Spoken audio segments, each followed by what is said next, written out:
Welcome to another episode of Victoria's Lounge from Crown Plaza. I'm Victoria Rubadiri. Now we know men and women are wired differently. Women say one thing and men hear something entirely different. In fact, people have made millions on writing books trying to decipher the male and female relationship. So that's exactly what we're talking about today. Before we get the show kicked off, meet my panelists. Chris Hart, the love guru, as some like to call him, is a speaker and writer. From dating to marriage, family conflict, motivation, and work-life balance, he's got all bases covered in counseling, coaching, and workshops. Ernest Wamboye is a blogger, author, and founder of Boy Meets Girl, a forum that equips young people to make healthy decisions that will prepare them for good marriages. Jenny Karina is an entrepreneur, an accomplished motivational speaker, author, and life coach. With 30 years' experience of marriage under her belt, Jenny knows a thing or two about the male-female relationship. Maggie Gitu is a marriage, family, and sex therapist and has some interesting views on the communication barrier between men and women. So this is what we're calling our He Said, She Said show. It's our face-off, literally, Victoria's Lounge style. We have the setup, and this is very purposeful, by the way. The men on this side, can I get a ahoo? Ahoo. Yeah, they're ready. And the ladies on this side, looking nice and bright, can I get a snap? All right. Can you feel that energy? Mm-hmm. Are you intimidated a bit? No, they're not.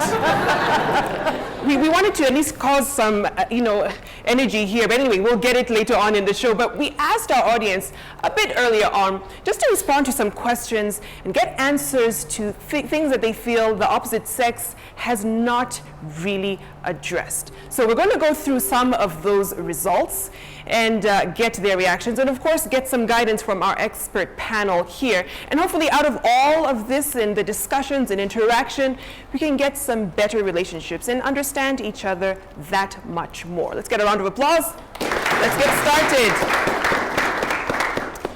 Okay, so we're starting with love and relationships. Of course, it's a very touchy subject, and I'm not going to ask who's team single ladies, and team committed. But the first question we asked was to the women. And we asked whether men are just generally wired to cheat. The results were very interesting. 69% of you said no. Okay. Now I'm going to get a reaction from one of the ladies who's brave enough to say why. She answered that way. But let me start with you, Jennifer. What's your take on that? Does that shock you at all? Well, I do know that when we're talking about cheating, it's concerning the area of love and relationships. Yeah. And generally, when we talk about man is evil by nature and have to be wired that way because that's the way it is. But whether or not they are predisposed to cheat or not to cheat is really personal. Mm-hmm. And it's not about man as boys. Both men and women are predisposed to cheat because at the end of the day, they have their sinful nature within themselves. So, no, surprises me a little. Not so much. Okay. Yes. It's interesting because Chris Hart, you had actually written about a cheating gene. Yes. It actually exists. It's called DRD4. Mm. So just explain that there's actually a scientific explanation as to, why this could happen. Well, I mean, the long and short of it is, she's right. Yeah. Both men and women actually cheat equally. I know in all the magazines it always shows that the men cheat more and the women don't. Yeah. I mean, that can't be true, can it? But the fact is that we are all predisposed to cheat, right, and we are hardwired to do it, mm-hmm, and we are socialized to do it. So, yeah, the things are pretty much stacked against us. We do cheat. Okay, so let me get one of the ladies. Why did we respond in that way? I said no because if you take good care of your man, he wouldn't want to go out looking for something that you can give him. So I still say no. Not all men cheat. Some do, some don't. But if you give them what they want, they won't go out to look for it. Okay, so if he's satisfied, there's no reason for him to wander. Okay, who answered yes among the women? Biologically, men are more predisposed to want to sire more kids than women do. When you look at animals, Pride of Lion has 1 or 2 males and a bunch of females, and most animals really. So I feel like naturally there should be a gene, and I agree with Dr. Chris Hart that yes, you guys are, but but then it's not really cheating. It's the civilization that makes it be called cheating. All right, so she took it from the biological stance. Very interesting. Before I get to the guys, Ernest, what's your take on that? I do agree that there is a sinful nature in us that is predisposed to doing the wrong thing at all times, okay? And that's why even the laws of the land are actually there, because they know without the laws, people will naturally just be predisposed to doing the wrong thing, you know? So staying faithful must be an intentional decision, okay, guided by your ethics to do the right thing, even though pop culture, even though science may push you to go out in the opposite direction. Okay, so it's a perception thing, really, when media are portraying guys as the ones who will be more of the cheater. Sure. 69% of women saying, I don't think men are cheating as much. What I hear is an element of hope as well. Just the feeling that I think maybe there is a shift in the trend in perception. Okay. So whereas before, I bet you, if the guys were honest, before she read out the result, you were probably thinking, oh my God, they're going to say 69% of us are cheating. Yes. So are you guys surprised? I mean, yeah, because culturally we're used to kind of really downing on the men. You guys are cheating more than us. So when I hear the ladies 69, that's more than 2/3, right? Saying, or about 2/3 saying, actually they're not, I don't think they're predisposed. I think many are choosing not to. I hear like ladies are feeling more optimistic, and optimism is good in relationships. So guys, can that hope be confirmed? I think sometimes it's a choice. It cuts across the board, and we are all susceptible to it. That being a choice, if he then chooses to cheat, would you forgive him? But not in the case of like a one-off. A serial cheater. Okay, in that it's happened several times. So we asked you whether you would forgive a serial cheater, and 62% of you said, okay, no. All right, as we would expect. 38% said, yes, that's so interesting. So that's more than a third who said you would forgive a serial cheater. I mean, already he's shown a track record of having some tendencies. Shouldn't that be a red flag? Now, who answered yes? I said yes, and that's because forgiving does not necessarily mean you're stuck with the person. So I'll forgive you and move on. That should have been like the third part of the question. Yeah. I won't hold it against you that yes, you're a serial cheater and all that. I'll forgive you, that's what the Bible says, and move on, and hopefully you will not cheat again. I'll also give you my reasons for wanting to move on, and give you some little advice if you take it, so that going forward, you don't do the same things and get into the same trouble again. What do you think, Ernest, about that? I have met many ladies in our ministry who you talk to them and they have all the evidence. A friend of mine likes to joke saying, like, women are like the police. They have all the evidence, but they still want a confession, you know? And you can clearly see that he's cheating on you, but forgive, I do agree with her definition of forgiveness, but perhaps in this question, the idea was remaining in the relationship. Exactly, you know? right. They still choose to remain in the relationship, and we tell these ladies, you must examine yourself, because if you've been with 5 men, okay, and they've all been the same, and they say all men are the same, we're like, okay, but you know you're the common denominator in those 5 relationships, huh? Right. And if you still remain the one who's cheating, you still remain at the common denominator, and you must examine yourself. What values do you uphold? Do you have a sense of self-worth that you're able to say, I'm willing to lose some things that I value in my life so that I can actually value myself more much later, you know? Right. So we do encounter ladies like that, and if they do choose to remain in a relationship that is obviously blatantly hurtful, we have to tell them, you need to do some self-introspection, because this may be some fault on your part as well. Right, exactly. So is it a sign that you're not really valuing yourself, that you would allow yourself to be in a relationship where, you know, it could be toxic? His love is elsewhere, not with you. I'll give you an example of a lady you talked to the other day. The guy was clearly bad for her, and she said, but Ernest, we'll have beautiful babies, you know? And we told her, okay, So what do beautiful babies have to do with your heart breaking at the end of the day? Exactly. You know? And you need to count the cost. I think ladies in that situation have not really counted the cost, because some of them say things like, if I leave, I may not find another man. If I leave, I'll never find true love again. I'd rather have the devil I know than the angel I don't know, you know? And so they stay in a murky situation because they feel like they're protecting their hearts, while in true sense, it is just fear. You fear in stepping out. If I step out, I've wasted so much time. Some say, I've dated this man for 6 years. I can't lose 6 years of my life and start all over again. But there's also the flip side of relationships where, yes, he's been a serial cheater, but then there's been, a case of forgiveness and then healing, in which now you've actually mended the relationship and you have a genuine relationship between each other. I mean, Jennifer, if you can speak to that a bit. I look at where does the relationship come from? Okay. How has it been structured? Because many times, relationships are a power game, and somebody is having a codependent relationship, meaning that I cannot do without you. I'm living with you. I want you in my life so that you can complete me and that I can be full. It's all about the value system of individuals and why they would put up with it. I would say that if you cannot trust the person that you're with, that means that there's no meaningful relationship or engagement that can happen with that person. Right.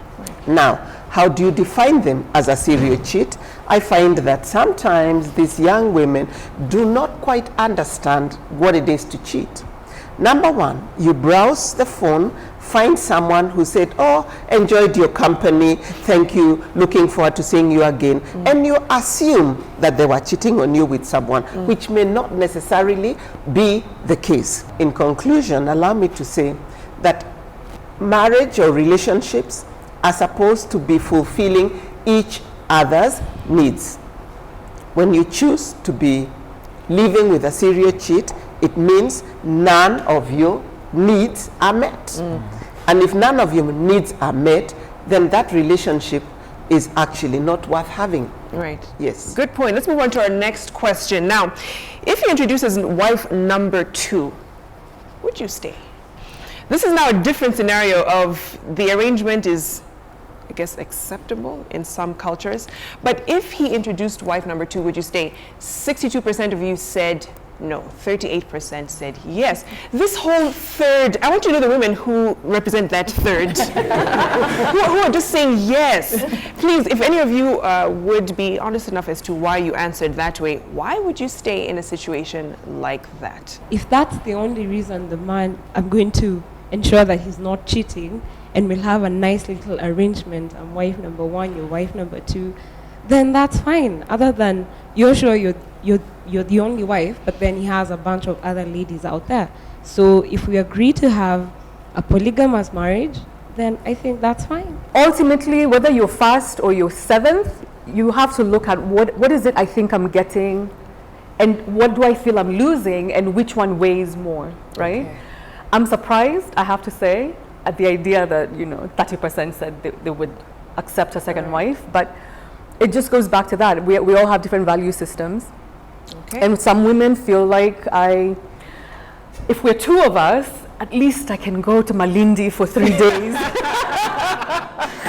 Okay. What do the guys think about this? I saw very many saying that they wanted to be number 1. Number 1 doesn't mean you're the only one.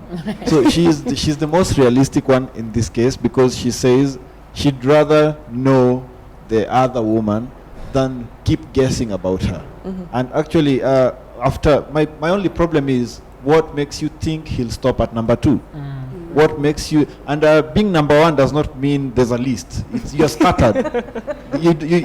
Oh my goodness. It's not a priority list. You're all scattered there. You're all the same level. You're all in the same. You're all in the same yard. So he just picks according to his preferences. But my main concern about this is that what really makes you think he'll stop after number 2? Yeah, and I wonder even the flip side of whether men would agree to be in such an arrangement. I always think it's always the men. Yeah. What if the woman has 2 husbands? Hold that thought. Let's take a short break here in Victoria's Lounge. We'll be right back.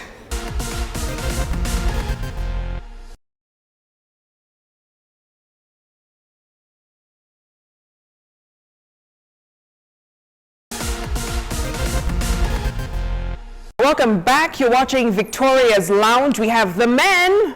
All right, and the ladies. All right, so now let's get to the whole aspect of communication. And that's why we call it he said, she said. Say that 5 times fast and see how hard that is. But are men good listeners? It seems like a pretty obvious question, but we'll get deeper as to why we asked that. And this is how you polled. 56% said no. Surprise, surprise. I'll get one of the ladies to give us a take of why they said no, and actually one said yes. 44% of you said yes. But Maggie, your take on that result? I think this is really how the genders process information. Yeah. Ladies, first of all, we have so many windows open at the same time, and we're trying to, and when we speak to you, we want you to listen the way the ladies are listening to me right now. You know, we want you to give us attention and be really fully there.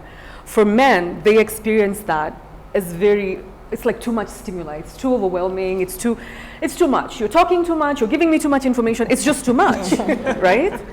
And so you find that the ladies, of course, they're going to say, I don't feel like he listens very well. He's listening. He can't do this. It's so much for him. Chris, what's your take? Well, men are socialized all the way up from 5 years old to be quieter, be more direct. They don't like processing disputes verbally. They like to think about them. And women do the exact opposite. Women are socialized to want to debate an issue. Yes. Now, when you get a man married to a woman, of course, the two styles clash terribly. And you have to learn a compromise style for a successful marriage. And it's quite hard work. Yeah. And is anyone who would want to share on their experience, a wonderful lady in the pink top there and then in red, as to maybe a scenario that you've had and you're talking, and he's just not responding, or maybe saying what you want him to say? Go ahead. I don't think it's that men are necessarily not very good at listening. I think it depends on situations. If, for example, they perceive that we are being nagging, then they will switch off.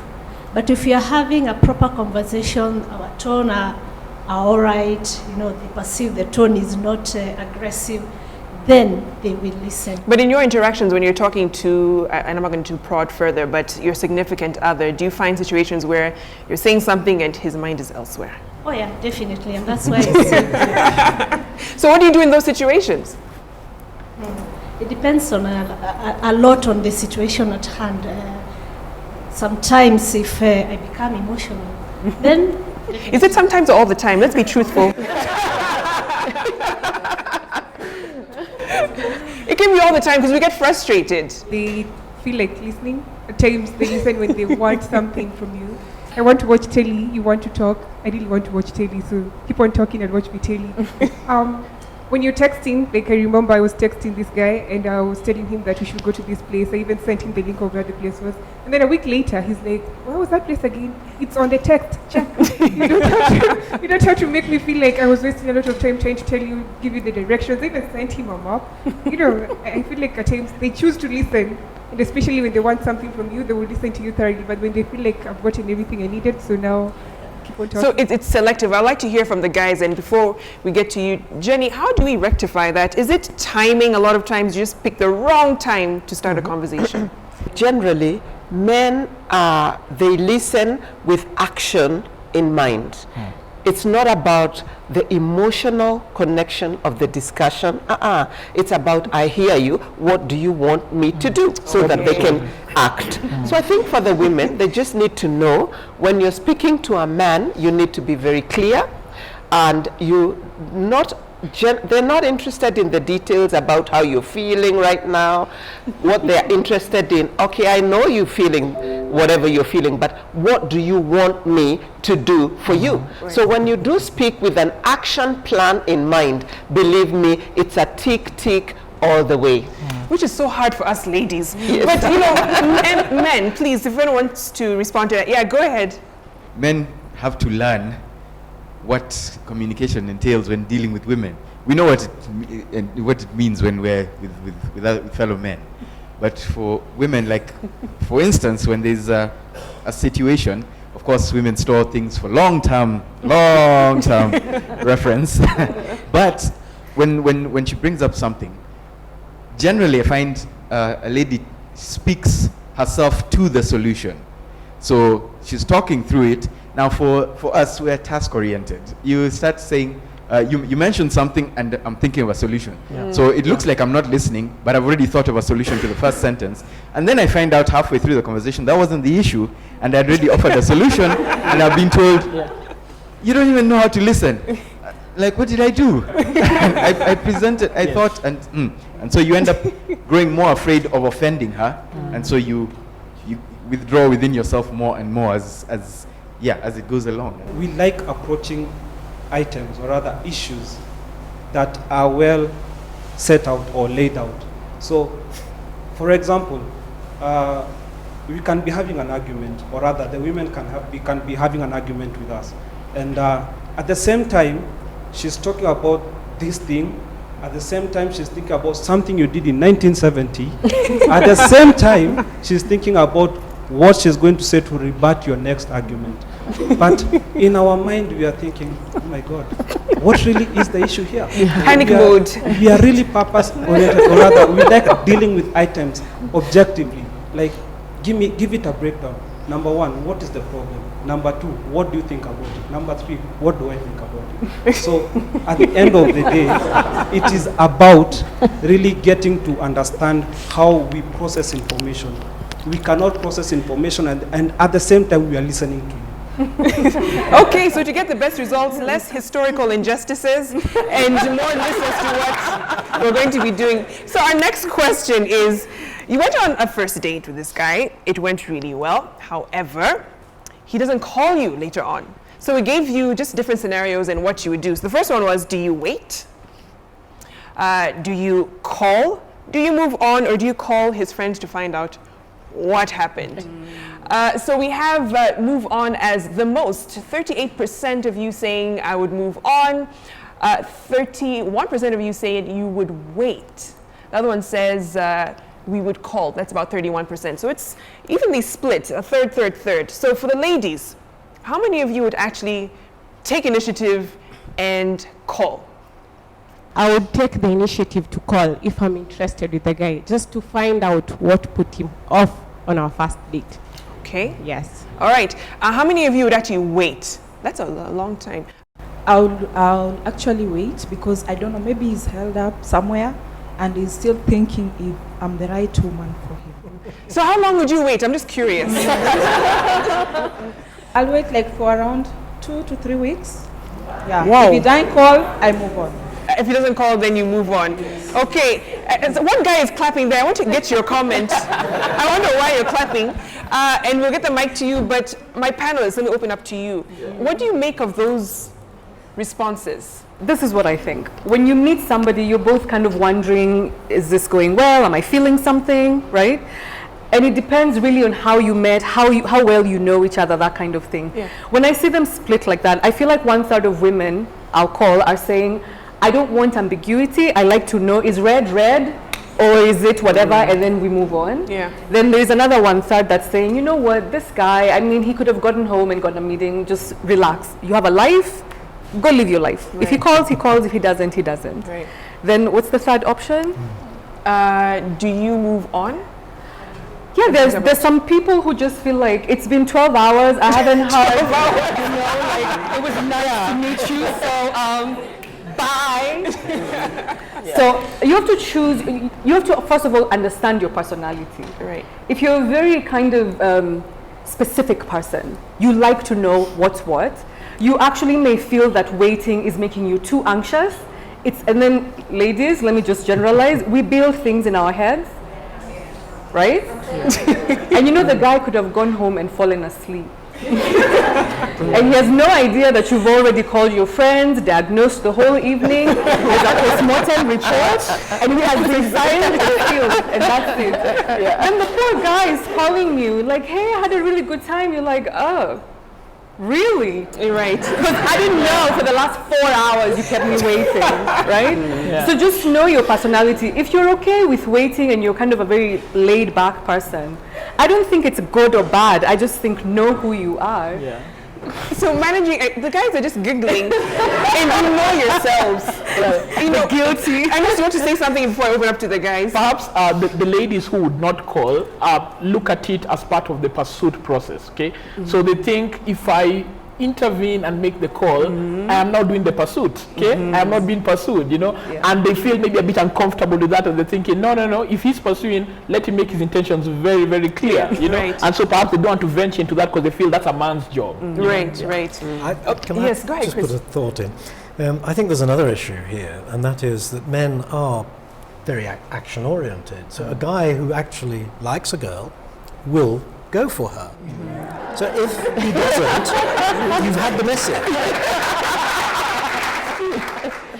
Okay, so if he doesn't call, that means he's not interested, and he's too afraid to say so, which is not fair. You don't want to wimp either, do you? You don't. No, you don't. Oh, but I have an argument. Can I counter-argue? Yeah, please. So, true story, not just people I know, right? Because this is my job. Two people meet, have a good time, had a good time, and that's it. Silence for like 2 weeks. Hello? Yeah. Except the guy had traveled to the States, and then traveled to Rwanda, and then traveled to...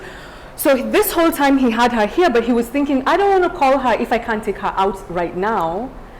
And then he came back, and he said, I'm coming back tomorrow, and I'd love to see you. And she was really just... Now? Taken aback, Yeah, and then he explained, he said, when I'm out there, I get so stressed because I'm always in a hotel, in a meeting, and he didn't want to give her the stressed out him. He wanted to give her the kind of, I'm home, let me take you out. And then they did go out, and actually, they like each other. Okay. So don't be so quick to say, To judge, he might like me, but must he respond in 4.2 hours? Like, must he respond? They want to know. Come on board. Okay, I like you. So, yeah, before we break, guys, why does this happen? Why do you just tell us like it is? Yeah. The reason for not calling ladies is because I want to choose the best, so that I don't get confused. But then you're leaving them hanging. They're wondering what's going on. If you're not interested, can't you just say that? Yes, so what I'll do, I'll call her back just to tell her. Have you ever done that? Have you ever given a rejection call? Yes, I've done that. And how did that go? She's not happy. But we kept the friendship and closed it. Okay. So that's the reason I'll not call back to tell her. I'll call her back, but not tell her that it's not good. As much as you have expectation on my side, I also have expectation on your side, so that it doesn't look like I am the one who is burdened with the entire thing, the relationship thing. So it reaches a point, and also it also brings an interesting point. To you have to assess once you go to the date. It has to be very objective. Now, once you go to that date and you see things are not going on as planned, then of course your expectations of course will go down. You don't go home expecting some calls or it like but then I think it reaches a point that two of you must agree. You place your egos down, and then if at all you have to work together. But if at all it's not working, it's not working. No need of sugarcoating and making some calls. Make it clear. When a man and a woman goes on a date, each one of them usually has a different agenda. When they meet, the man looks at the girl and is thinking bed and breakfast. On the other hand, the girl is thinking husband, father, friend, all on a first date. It's a little much to think of a man on the first date for all those things. Now, a first date is really just sussing one another up. Do I like you? Do I not like you? If a man, and I want to support Chris on this, if a man that you have been with does not give you a call, believe me, he's not interested. Maggie, the one who went for 2 weeks and came back, I would say he was thinking about it. Sassing everybody else. And now he said, the worst case scenario, I think, let me give her a call. A man will not sleep before he calls up the woman he's thinking about. And that's a fact. Let's take a short break here at Victoria's Lounge. We'll be right back. Next up, we're talking about money. Welcome back. You're watching Victoria's Lounge. Keep the conversation going on social media. Hashtag Victoria's Lounge. Now let's talk about money. So we asked the ladies, would you be comfortable dating a man who earns less than you? Okay, so let's see how they polled. 29% said no, 71% said yes. Okay, I'm quite shocked myself with that result. Before we get to why the ladies, and just get your comments ready, Chris, what do you make of that? It's not real. Not real.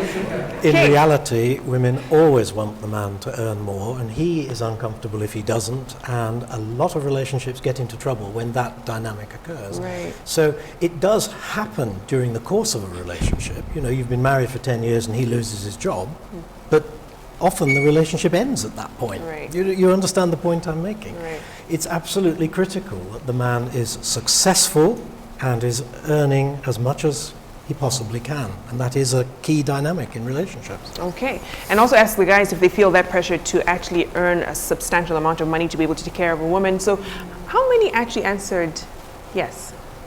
I wouldn't like base my relationship or base dating someone because of how much they earn. That's not really my cup of tea. Have you dated a guy who Yeah, I earns actually less? have. And yeah, for a year. For a year, and Yeah. it was good. It was a good It was relationship. good, it was alright. I'll date a man who is, at least, if he doesn't have money, he's focused. So he has to have vision. Yeah. Okay. Because I believe men, once those men who have money or a lot of money, they tend not to respect women. Some. So Yes. have you ever dated a guy who, you know, is not Who is not moneyed?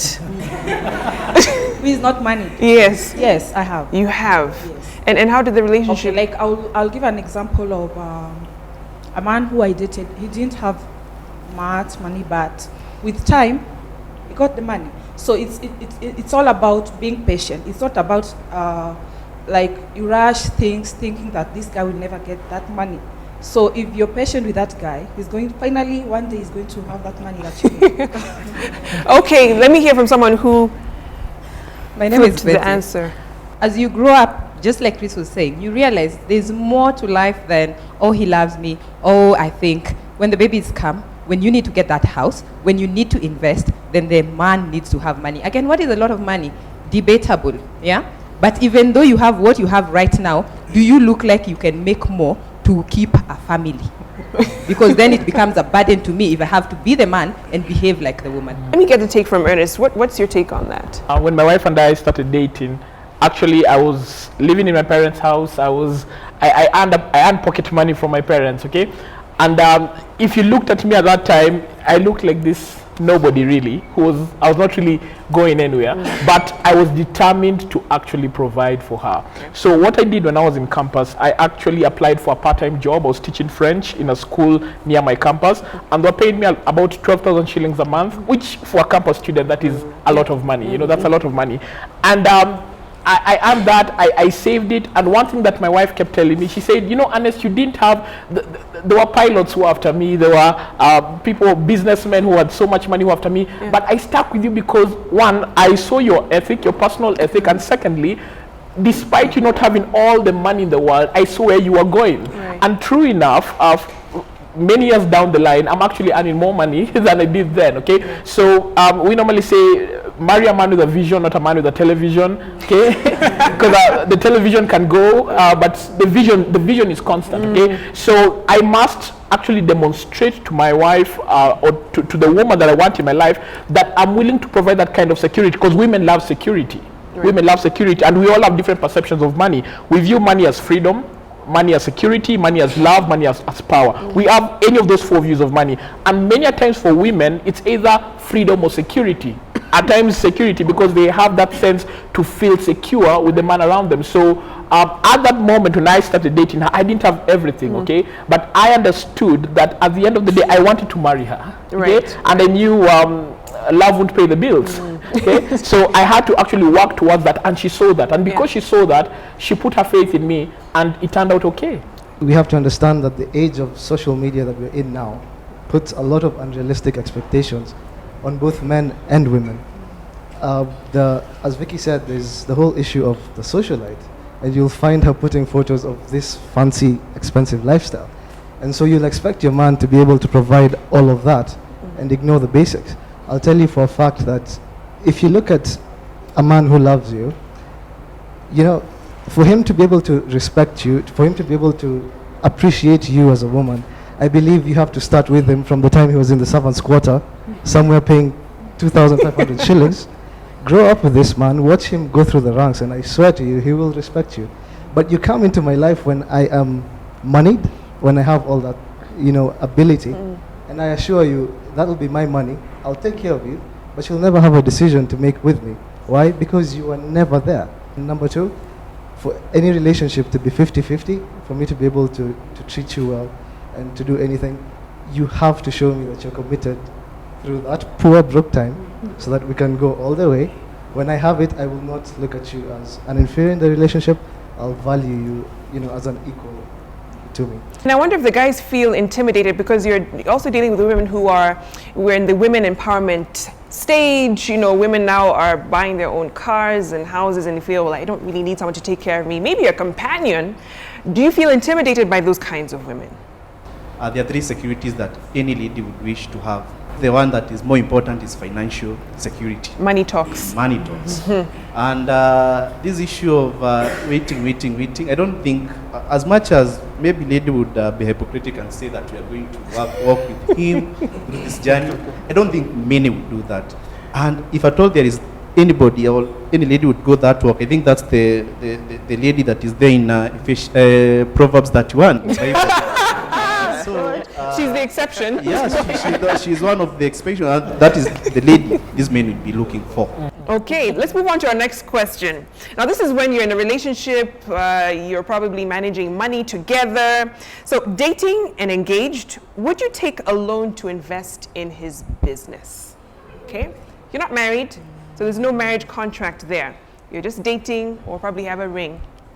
65% of you said no, 35%, this third keeps coming up, said yes. So this is money that you probably earned, and he said, hey, you know, I want to invest in such and such business, could you help me out? 35% of you said yes. So by a show of hands, I want to see which ladies those were. The lady in white, let me hear from you. Why would you do it? This is in the sense that when we're engaged, I'm looking into, you know, us moving to the next level, which is marriage. And so once we're engaged, you know, we're already having ties together, we're already making commitments, and we're looking into, you know, making bigger and major investments together, you know, and the financial bit being very important. And so if I have to pump in some money in his business, of course I have to have done my research and I see it's growing. And I mean, if I'm even in this relationship and I'm looking into having a future in it, I definitely am investing my everything in this. So once we're engaged, I mean, we have this commitment, then I will be able to do that. But when we are still dating and there's no commitment yet, it's a tricky situation. Jenny, what's your take on that? Well, first allow me to say that there is no romance without finance. And that's just it. Over 80% of divorces as a result of finances and nothing else. Finances are absolutely crucial in relationships.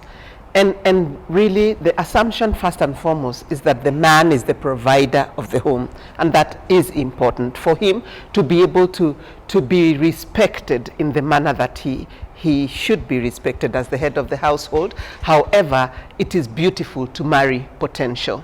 But I've met enough ladies that have invested in their partners or boyfriends' businesses and have lost significant amounts of money. Now, when we talk about finances, then we need to play by the rules of what is being an investor. If I'm investing in your business, am I a shareholder in that business? Or am I just supporting you? So if usually the guys have become really smart and they really go for that woman who's loaded and the one who can be able to propel me to the next level. Yani, I'm not interested in you, but if you can just support me in this, we'll make money. But the intention is for him to move to the next level. What guarantee do you have as the girlfriend that that business will give you dividends at the end of the day? So my rule is very simple. If you are investing any money for a potential business with anyone, not even boyfriend, anyone, you need to be a shareholder, a partner in that business. Do your due diligence. Yes. Yes, that deserves a round of Yes. applause. All right, and that does it for this part of the show, He Said, She Said. In the next show, we'll be hearing from the men, their responses to questions posed to them. Thank you to Crown Plaza for hosting us. Thank you to our ladies and our gentlemen and our expert panelists. Thank you so much.